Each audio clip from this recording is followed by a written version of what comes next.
M Swaraj ഇടത് സ്ഥാനാർത്ഥി അല്പസമയത്തിനകം ബൂത്തിലേക്ക് എത്തും. അദ്ദേഹം വോട്ട് ചെയ്യാനകത്തേക്ക് കടക്കുന്നതിൻ്റെ ദൃശ്യങ്ങളാണ് ഇപ്പോൾ നമ്മൾ കാണുന്നത്. എം സ്വരാജിൻ്റെ വോട്ട് അധികം കുറച്ച് സമയം അദ്ദേഹം കാത്തു നിൽക്കേണ്ടതുണ്ടെങ്കിൽ പോലും അദ്ദേഹം ഇപ്പോൾ വോട്ട് ചെയ്യാൻ എത്തുകയാണ്. വളരെ നിർണായകമായ തെരഞ്ഞെടുപ്പിൽ ഇടതുമുന്നണി സ്ഥാനാർത്ഥി എം സ്വരാജ് വോട്ട് ചെയ്യുകയാണ്. CPM-ന്റെ സംസ്ഥാന സെക്രട്ടേറിയറ്റ് അംഗം 746 അദ്ദേഹത്തിൻ്റെ ക്രമ നമ്പർ. അദ്ദേഹം ഈ ബൂത്തിൽ അല്പസമയത്തിനകം വോട്ട് രേഖപ്പെടുത്തും. വളരെ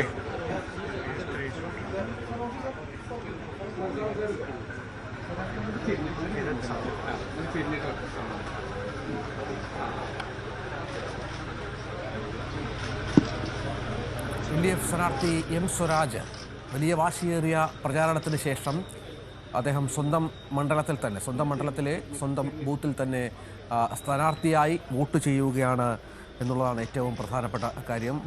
നേരത്തെ തൃപ്പൂണിത്തുറയിലൊക്കെ മത്സരിച്ചിട്ടുണ്ട് എങ്കിൽ പോലും സ്വരാജ് ഒരുപക്ഷെ തെരഞ്ഞെടുപ്പ് പോരാട്ടത്തിൽ ആദ്യമായിരിക്കാം സ്വന്തം ബൂത്തിൽ സ്വന്തം മണ്ഡലത്തിൽ സ്ഥാനാർത്ഥിയായി വോട്ട് ചെയ്യുക എന്നുള്ളതാണ്.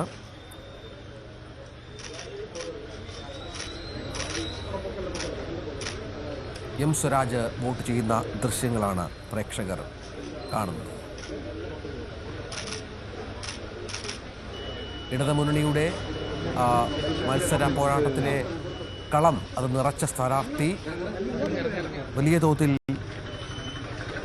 പ്രചരണ ആണികൾക്ക് ആവേശമായി പ്രചരണം നയിച്ച സ്ഥാനാർത്ഥി എം സ്വരാജ് തൻ്റെ ബൂത്തിൽ വോട്ട് ചെയ്ത് മടങ്ങുന്ന ദൃശ്യങ്ങളാണ് കാണുന്നത്.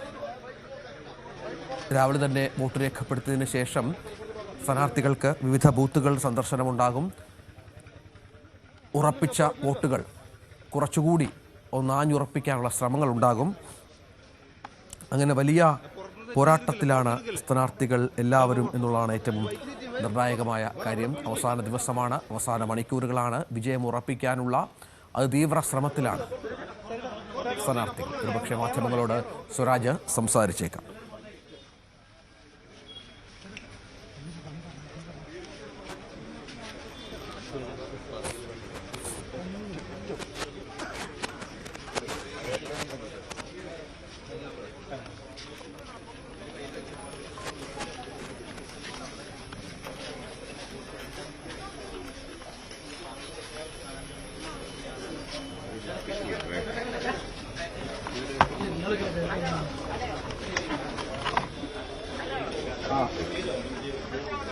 ഞാൻ പോകുന്നു കോട്ടയം നിൽക്കാം.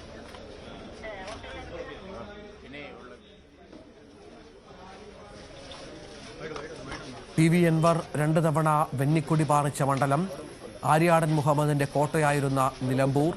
ആര്യാടന്റെ മകൻ ആര്യാടൻ ഷൗക്കത്ത് മത്സരിക്കുമ്പോൾ അനായാസം UDF-നൊപ്പം നിൽക്കും എന്ന ആദ്യഘട്ടത്തിൽ സൂചനകളുണ്ടായിരുന്നു എങ്കിൽ പോലും പിന്നീട് പ്രചരണത്തിൽ കളം മാറ്റിമറിച്ച സ്ഥാനാർത്ഥി എം സ്വരാജ് ശക്തമായ പോരാട്ടം LDF ഇവിടെ കാഴ്ചവെക്കുന്നു. അൻവറിനെ ഒപ്പം നിർത്തിയാണ് കഴിഞ്ഞ 2 തവണ LDF മണ്ഡലം തിരിച്ചുപിടിച്ചത് എങ്കിൽ ഇത്തവണ അൻവർ എതിർചേരിയിലാണ്. അൻവർ പിടിക്കുന്ന വോട്ടുകൾ നിർണായകമാണ് എന്നുള്ളതും ഏറ്റവും പ്രധാനപ്പെട്ട ഒന്നാണ്. അതനുസരിച്ചാകും മണ്ഡലത്തിലെ ജയപരാജയങ്ങൾ അത് നിശ്ചയിക്കപ്പെടുക എന്നുള്ളതും ഏറ്റവും നിർണായകമായ കാര്യമാണ്. എല്ലാവരും പുറത്ത്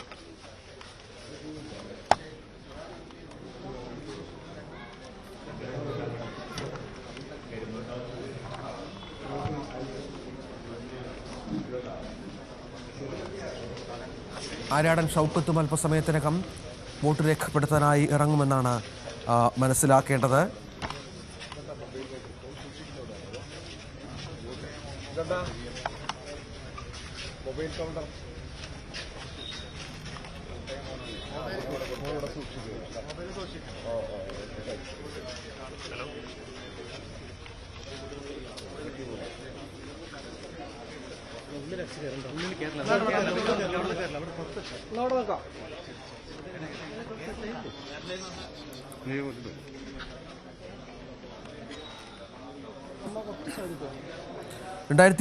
തെരഞ്ഞെടുപ്പിൽ പോൾ ചെയ്ത വോട്ടിന്റെ 46.9% വോട്ടുകൾ നേടി 2700 വോട്ടിന്റെ ഭൂരിപക്ഷത്തിലാണ് അൻവർ കോൺഗ്രസിൻ്റെ വി പ്രകാശിനെ താരതമ്യേന ഒരു കുറഞ്ഞ ഭൂരിപക്ഷത്തിലാണ് അൻവർ കഴിഞ്ഞ തവണ ജയിച്ചത്.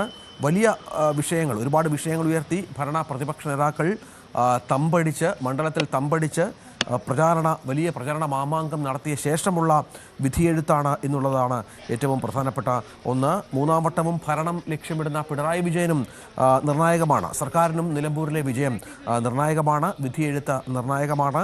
ഭരണവിരുദ്ധ വികാരമെന്നത് പ്രതിഫലിക്കുന്ന തെരഞ്ഞെടുപ്പാകുമെന്ന ആത്മവിശ്വാസം UDF-നുണ്ട്. അത് ആ തരത്തിൽ ആ മണ്ഡലം അവരോടൊപ്പം നിലനിർത്തിയില്ലെങ്കിൽ അത് വരും തെരഞ്ഞെടുപ്പുകളിലൊക്കെ വലിയ ചോദ്യചിഹ്നമായി മാറാം.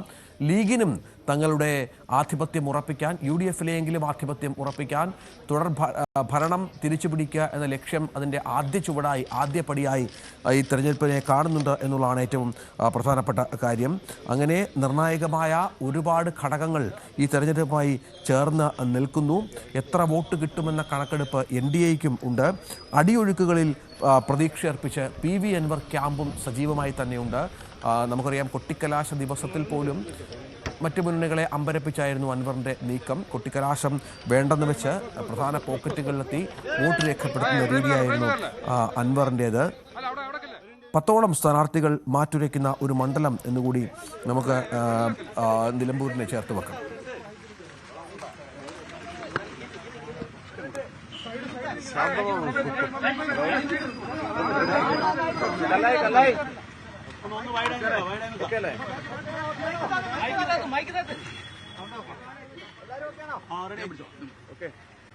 ഓക്കെ